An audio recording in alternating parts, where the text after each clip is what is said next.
Welcome to What's Pleasant. I'm Nicholas Basile. If you didn't know, Pace is situated quite close to a recently closed nuclear power plant called Indian Point. It still holds some radioactive water from when the plant was in commission. There have been plans to dump 1 million gallons of this radioactive water into the Hudson River, our closest large body of water. Snyder Kuripoma has more.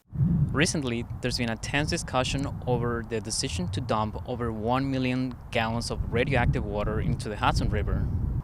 The waste comes from the recently shut down Indian Point Energy Plant, which is located in Buchanan, New York. Representatives say that there is a safe amount to deposit into the water, which will not have a negative impact on the environment. However, local residents and many environmentalists are raising valid concerns. So I think safe is a matter of perspective. If you look at the EPA's regulations, that it's certainly within limits, and it's within those regulations, and it is likely that whatever sort of radiation, I think tritium is really the one that they're thinking about, will be diluted in the river. So I think probably from the point of view of the current owners of Indian Point, the people who are sort of managing the drawdown, and probably from the point of view of the EPA, our regulatory bodies, those are safe levels. Of the ways to dispose of radioactive water, there are 4 main options: dumping small batches at a time, waiting for the water to evaporate, and transforming the waste to another state, which all pose high potential risks. The fourth is to leave the house waste in its place to evaporate on its own, which is backed for this situation by many other environmentalists. There will be another meeting with the Indian Point Decommissioning Board on April 27th at 6 p.m. at the Cortland Town Hall to discuss these concerns, and participants can attend virtually. What should people think about our waterways?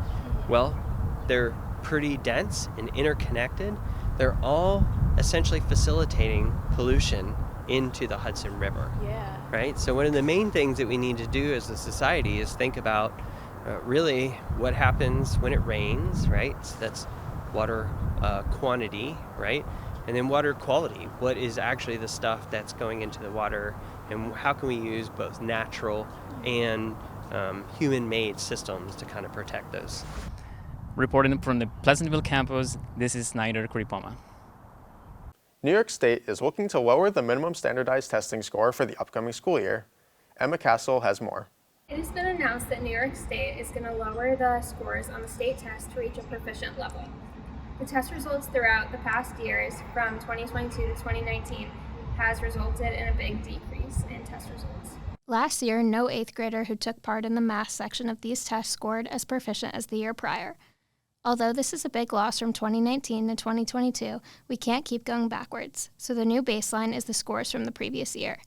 Math professor Emilio Fernandez gave us his perspective. So what do you think about New York State deciding to lower the proficient scores for the state test this year? Several things. Okay, before I answer that, I want me to provide a little bit of background.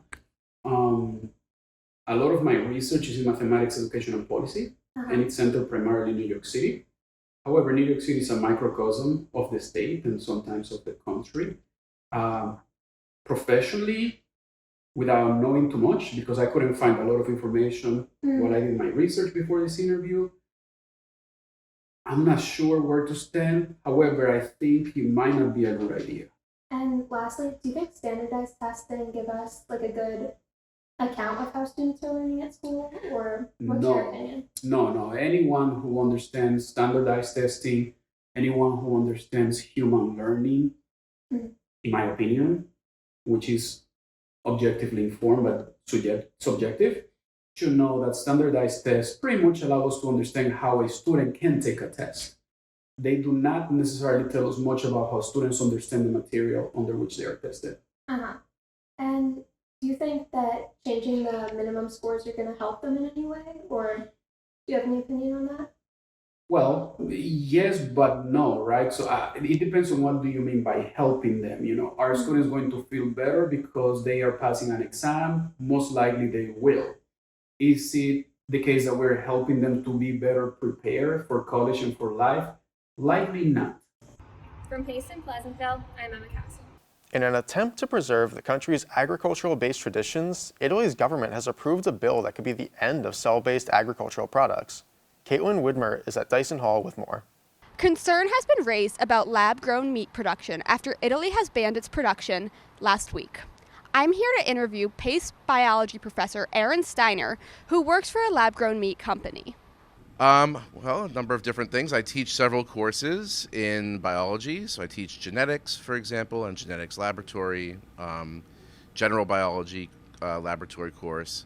I also do research. So my research is on regeneration and specifically I study it in fish. So I'm trying to understand how fish regenerate sensory cells that humans can't regenerate. So if we can figure out how fish do it, maybe we can eventually figure out how humans could do it too.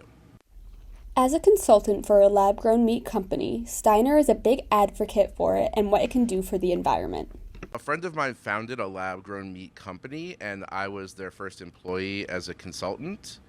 So the company is called Wild Type Inc., and we're actually making lab-grown salmon fillets. So farm-grown meat, we all know, has a fairly large carbon footprint. You have to feed the animals produce gases, things like that. Lab-grown meat, the idea is to get cells from a living animal. In many cases, they're stem cells, but not always, and then grow those cells in large quantities. While the advancement of lab-grown meat seems promising, people have expressed concern about the nutrients in the product. There are some differences. In fact, the lab-grown meat is, at least in theory, can be made more nutritious. It has no mercury, unlike wild-caught salmon. It has no microplastics, unlike wild-caught salmon. And we can add as much omega-3 fatty acids and other beneficial nutrients as we want into the media. Therefore, we can make it essentially as nutrient-rich as we want. And it will end up being, in many ways, healthier than wild-caught or farmed salmon. Another reason lab-grown meat is so controversial is due to the impact it would have on the agricultural industry and the economy. The only current drawback that I can think of is that, well, there are a couple of possible drawbacks. One is it will impact the existing agricultural industry, which is presumably why this is being done in Italy. They're trying to protect their existing agricultural industry by preventing this new technology from taking over. The downside of that is they're going to miss out on a huge financial opportunity as well as negatively influencing the environment. The question now is, will you be seeing lab-grown meat in Kessel? This is Caitlin Widmer at Pace University signing off. I'm Nick Basile, and that's What's Pleasant. Thanks for watching.